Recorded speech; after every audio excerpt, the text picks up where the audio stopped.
นั่นเราพูดว่าเปิดเกียรติการเขาเดี๋ยวโว้แล้วก็เจอเนี่ยแต่ถ้าตลอดจริงวะแล้วก็เจอเนี่ยโว้แล้วตะเกียบกาฟาโดเนี่ยชอบเบียว่าใส่เบียเลยตลาดตัวเยอะกว่าเดิมวัดหลงแล้วเลย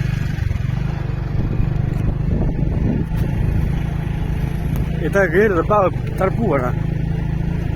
เราลูกตระกุยจะหลังจะสีอยู่เลย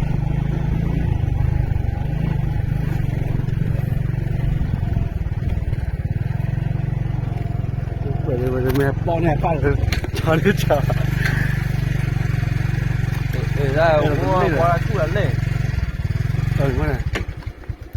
มาหลอกว่าพัดช่วยว่ะ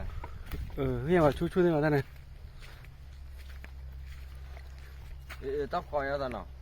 แล้วก็บุยอ่ะก็บัวบ้าบุเลยอ่ะดิตลอดมาถอยละ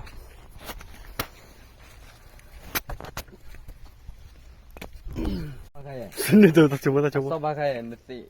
แซ่อ่ะวันบุยอ่ะปลาไม้เนาะ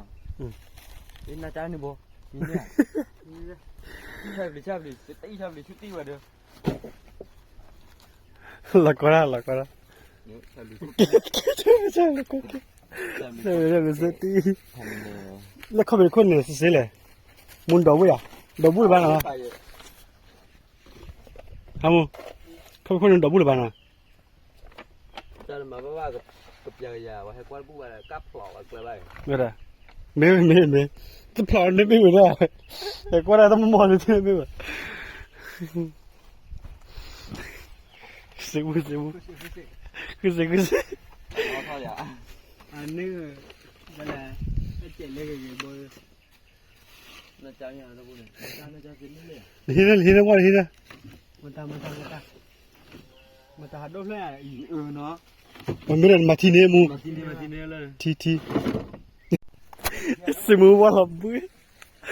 ว่าเพื่อเห็นแล้วว่าจู้ใช่ค่ะมันว่าอะไรกันมันหลับเลยนึกว่าหลับบัวเนี่ยก็ไงบ้างก็หลับก็ได้ไหมนะ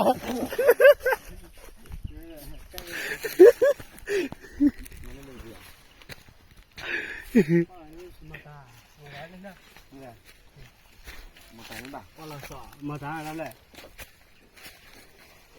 ชอบปลาสอใช่ไหมปลาสอมาตาพัดโดยนี่เลยนั่นน่าจะกินเก๋ก้อนตีลูกทาน